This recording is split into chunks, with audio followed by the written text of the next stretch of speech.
অটল tunnel, যাকে আমরা Rohtang tunnel নামেও জানি। ভারতের প্রাক্তন প্রধানমন্ত্রী অটল বিহারী বাজপেয়ীর নাম অনুসারে এই টানেলের নামকরণ করা হয় অটল টানেল।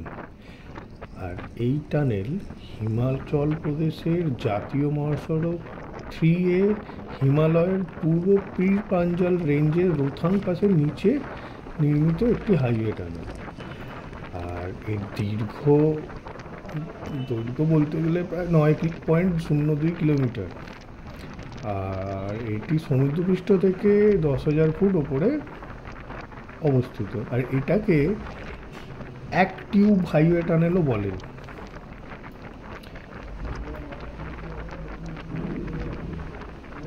এই সড়ক যে কতটা মানে সময় বাঁচিয়েছে তা বলাই বাহুল্য। মোটামুটি 116 কিলোমিটার রাস্তা, মানে যেটা যেতে সময় লাগতো 5-6 ঘন্টা। মানে এই রুটটি ছিল গ্রামপুর মধ্য দিয়ে যেতে হতো আগে। মানে টানেল হওয়ার আগে মানালি এবং কেলংয়ের মধ্যে যে দূরত্বটা ছিল সেটাকে অনেকই কমিয়ে দেয়। আর এই টানেল দিয়ে যেতে মানালি থেকে ওদিকে কেলং বা শিশু যেতে মোরাললেস সময় লাগে মাত্র 10 থেকে 15 মিনিট, আর যেটা আগে 5-6 ঘন্টা লাগবে।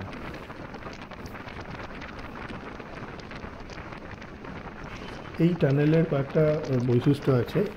এর মধ্যে কিছু গতির সীমা নির্ধারণ করা আছে যে এই গতিতেই যেতে হবে, এর ভেতরে কোথাও দাঁড়ানো যাবে না।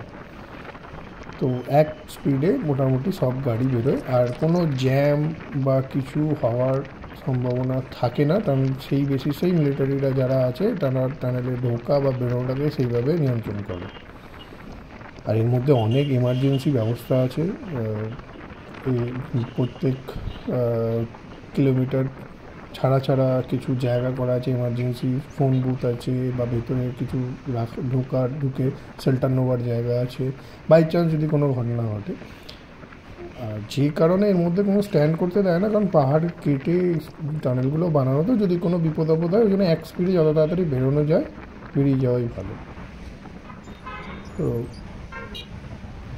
সেইভাবেই এরা মিলিটারিরা মেনটেন করে।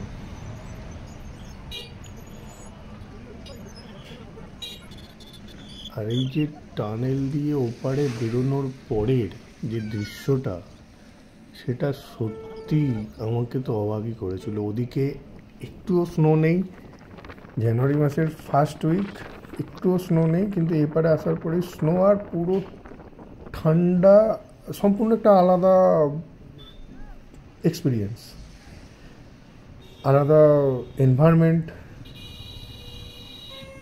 মানে এক কথায় দারুণ দারুণ।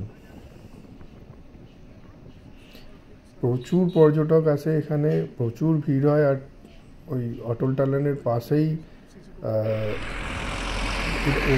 ঠিক পাশেই নিচে এই জায়গাগুলো নিচে নামা যায়, নেমে গিয়ে ওখানে বিভিন্ন রকম অ্যাক্টিভিটি আছে।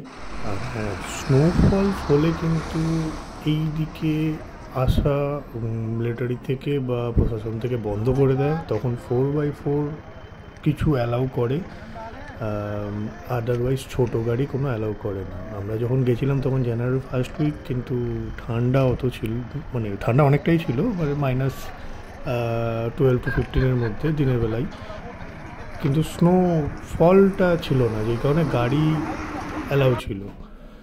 সব ছোটো গাড়ি বড়ো গাড়ি সব রকম গাড়ি যাচ্ছিলো, তাই আমাদের কোনো প্রবলেম হয়নি। তাই এটা অবশ্যই যারা যাবেন জেনে যাবেন। এই বলে শেষ করলাম।